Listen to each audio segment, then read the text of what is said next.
Saber sobre um bebê não significa que a gente vai saber de fato cuidar de um. Quando eu tive meu primeiro filho, eu imaginei que seria de um jeito, mas na verdade foi de outro.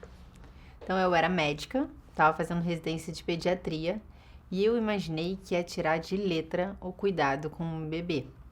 Afinal de contas, eu sabia pegar um recém-nascido, eu sabia como ele se desenvolvia.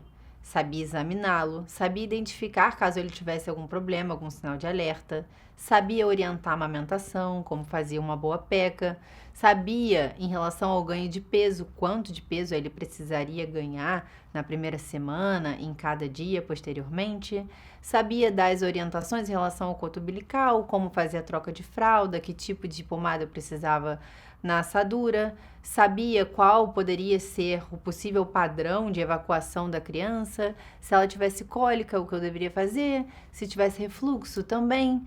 Sabia que eu ia ter que acordar a cada 3 horas, mas eu imaginei que fosse ser muito tranquilo, afinal de contas, eu já trabalhava bastante, 70 horas por semana, e acordava a cada 3 horas para ver os meus pacientes quando eu não ficava a noite inteira acordada, precisando atendê-los. Mas as coisas não funcionaram bem assim como eu imaginava.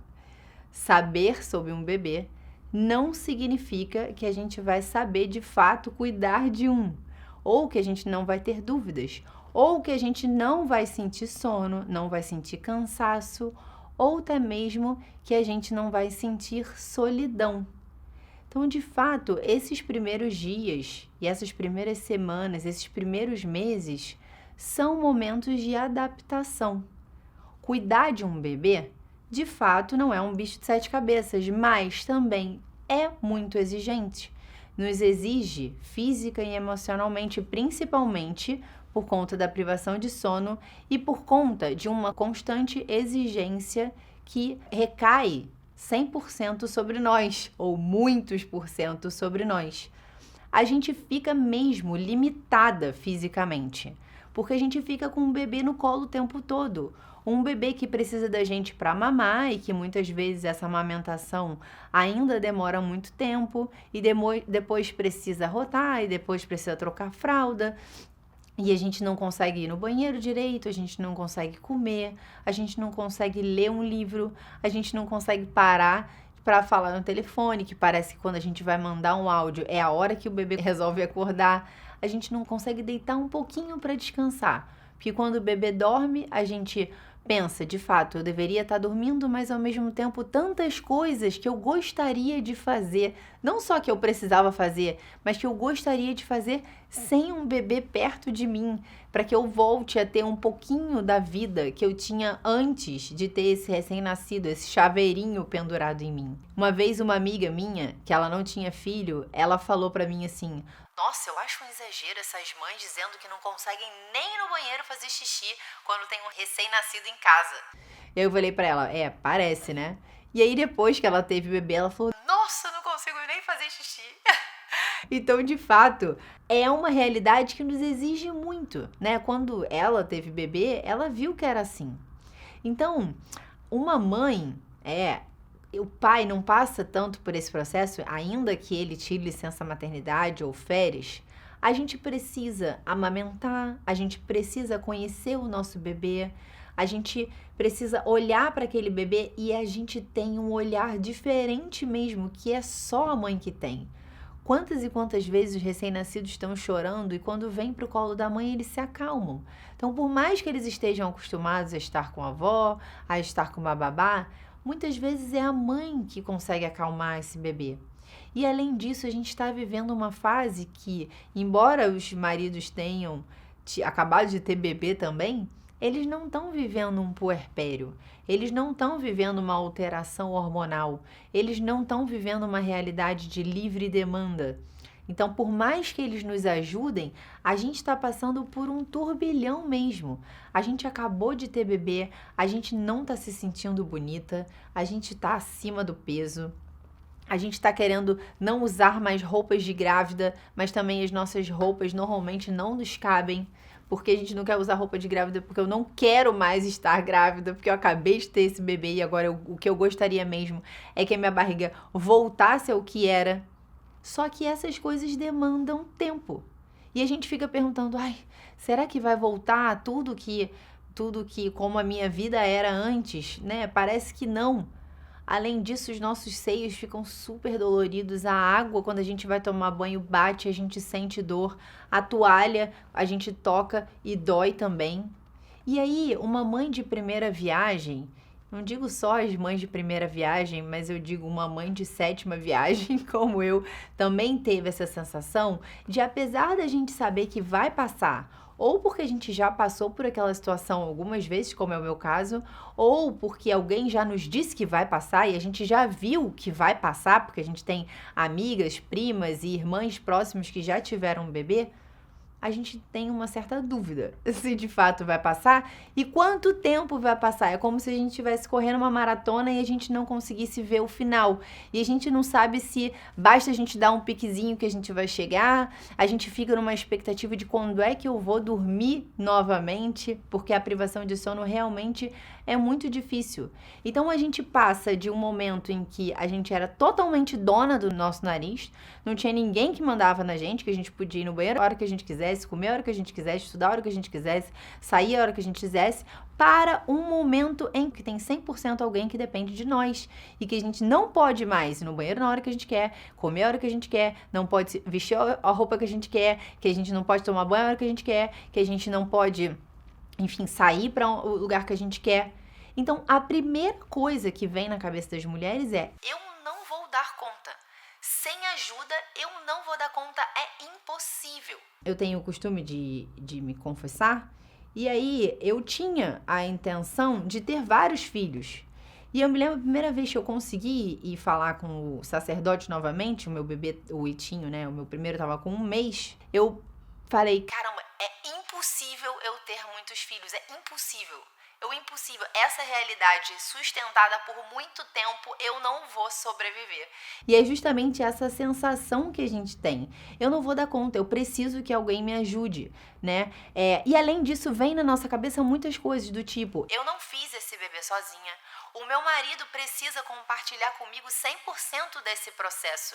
Porque no fim das contas, foi 50% meu, 50% dele que deu esse bebê. Só que na realidade do cuidado com os bebês pequenos, a coisa não funciona bem assim, porque ele não amamenta, porque ele não passa pelo puerpério, porque ele não tem o cheiro que você tem, ele não tem a batida do coração que você tem, ele não tem o borogodó materno que você tem, infelizmente. Então, por mais que ele tente te ajudar, ou que as pessoas tentem te ajudar, esse é um processo que você precisa passar. Muitas mulheres, inclusive, ficam com raiva do marido por ele não poder participar tanto quanto ela gostaria e não poder se dividir no 50%, 50-50, tudo isso que ela tá passando. Ela acha que é injusto, ela fica com raiva. E no final das contas, ele pode tomar banho a hora que ele quer, ele pode comer com calma, ele pode sair, ele vai trabalhar, continua estimulando o intelecto dele, ele continua com o desejo sexual dele funcionando a plenos pulmões. Muitas vezes, alguns maridos, infelizmente, não conseguem respeitar esse momento que a mulher precisa, né? Então, ronda o medo da mãe de que o marido se distancie dela, e a orientação, muitas vezes, é que a mãe precisa fazer com que o pai se aproxime desse recém-nascido, porque nasce um bebê, nasce uma mãe, mas não necessariamente nasce um pai, digamos assim. O vínculo do pai com a criança é um vínculo que demora um pouco mais para se fazer, por mais que seja um pai presente, a relação que os pais têm com as crianças é diferente do que a nossa relação que a gente tem com eles. Então, pronto, agora, além de tudo que eu tô passando, eu ainda tenho que aproximar o meu marido para que ele consiga cuidar desse recém-nascido tanto quanto eu, como se eu estivesse suplicando ajuda, uma ajuda que deveria ser uma ajuda espontânea. E aí, as mães se sentem verdadeiras vítimas dessa tirania recém-nascídica. Né? Então, de fato, a gente começa a querer e a exigir que as pessoas se compadeçam de nós e nos ajudem. Elas precisam fazer isso, não é justo que eu passe por isso sozinha. As pessoas têm que me ajudar. E se elas não me ajudam, eu acho que elas são egoístas, porque elas tinham que me ajudar. Ah, Sam, você falando mas isso é um problema? É um problema as pessoas terem que me ajudar? De fato, meu marido fez esse bebê comigo. De fato, eu tenho uma mãe que ela não tá fazendo nada em casa, ela poderia ajudar. De fato, a gente poderia pagar uma babá. E é sobre isso que a gente vai conversar. A ajuda em si não é um problema, mas é sobre isso que a gente vai conversar. A gente pode sim ter ajuda. Cada família vai estruturar isso da forma como mais lhe convém e dentro das suas possibilidades. Se tem a mãe, se tem a sogra, se tem dinheiro para pagar uma babá, se, enfim, vai colocar numa creche o bebê, não recém-nascido, né, mas quando for maior. Mas eu queria que a gente conversasse sobre alguns pontos importantes. Então, quando a gente é mãe, seja de um filho ou de mais filhos, a gente precisa de um momento de adaptação. E essa adaptação, ela precisa acontecer e é uma adaptação exigente. É claro que no primeiro filho é uma adaptação do nada ao 100%. Depois dos nossos outros filhos, a gente já não tá mais 100% nosso, né? Então, a gente vai, né, se dividindo cada vez mais, digamos assim. Ou seja, a gente sai da marcha 1 para a marcha 5 num turbo, junto com um turbo ligado em 1 minuto, né? Então, a gente dá aquele arrancadão. Então, na gestação, a gente tá lá tranquila, o pessoal diz que a gente tem que ter o nosso momento, a gente precisa relaxar, precisa ter um momento na banheira, eu e meu bebê, tenho tempo lá para fazer a minha ginástica, a minha musculação, a minha fisioterapia pélvica. Eu tô o tempo todo pensando no meu cuidado, não no meu, mas assim, para como eu vou tomar as minhas vacinas para poder que o bebê e tal. Eu tô assim totalmente voltada ali, tô ali captando as minhas energias para conseguir ter um bom parto, e eu tô o tempo todo ali naquela, né? Daí quando nasce um bebê, naturalmente, aquela visão que estava toda voltada para mim, toda voltada para uma gestante que passa, pessoal, falta colocar um tapete vermelho para que ela passe, porque no final das contas ela tá grávida. Ela passa, o foco agora não é mais ela, agora o foco é um bebê. Então, essa situação do 0 para o 100% nos causa um certo espanto, que a gente fica meio sem saber o que a gente vai fazer. E muitas vezes algumas mulheres falam: poxa, mas parece que as outras mulheres escondem a verdade sobre a maternidade. A gente tem que falar sobre isso. Tem uma romantização da maternidade. Eu quero te falar uma coisa: viver é totalmente diferente de ter ouvido falar. Como eu disse para vocês, eu era médica, estava o tempo todo atendendo as minhas pacientes no meu consultório, dava todas as orientações, eu via as mães que não estavam bem arrumadas, que estavam cansadas, que reclamavam que o bebê não estava dormindo e tal. Via toda a exigência de um cuidado que tinha um recém-nascido, mas quando eu precisei passar por aquilo, foi totalmente diferente. Então, não me foi escondida a realidade da maternidade, mas vivê-la é completamente diferente. Não é verdade que a gente esconde sobre a maternidade ou que a gente romantiza a maternidade, mas viver é totalmente diferente. É a mesma coisa quando você tira uma fotografia de uma família que tá com o bebê no carrinho e mais 2 filhos e o pai brincando com o bebê, olhando para a criança, naquela coisa super bonita. Essa é uma realidade. O que a gente imagina quando a gente vê essa foto?